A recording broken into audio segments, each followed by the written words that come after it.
দুষ্টু শয়তান পাজি ডাইনি এসে তাদের কেকগুলো টপ টপ করে খেয়ে পালিয়ে যায়। তারা তো অজর নয়নে খুব কাঁদতে থাকে। তারপর তাদের চোখের জল থেকে এক ভালো জিন বেরিয়ে আসে। এ কি, তোমরা কাঁদছো কেন? কি হয়েছে তোমাদের?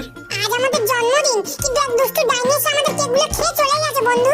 ও এই ব্যাপার, তোমাদের বিপদ থেকে আমি কিন্তু উদ্ধার করতে পারি, কিন্তু তার জন্য সবাইকে চ্যানেলকে সাবস্ক্রাইব করতে হবে এবং টুক করে ভিডিওতে একটা লাইক করে দিতে হবে। ওই তো সবাই লাইক সাবস্ক্রাইব করা শুরু করে দিয়েছে। সত্যি তোমার বন্ধুরা খুব ভালো টুনি, চলো আমার সঙ্গে এসো। তারপর জিন মশাই টুনি পাখিদেরকে নিয়ে একটা বড় কেকের গাছের কাছে চলে যায়। এত বড় কেকের গাছ তারা স্বপ্নেও কখনো দেখেনি, তাই তারা খুব খুশি হয়। জিন বন্ধু, তুমি সত্যি খুব খুব খুব ভালো। তোমাদের আরো একটি মনের ইচ্ছে আমি পূরণ করে দেব। বলো বন্ধু, কি চাও তোমরা? যারা এই ভিডিওতে লাইক করে দেবে, তুমি তাদের পরিবারকে সবসময় রক্ষা করবে বন্ধু। ঠিক আছে।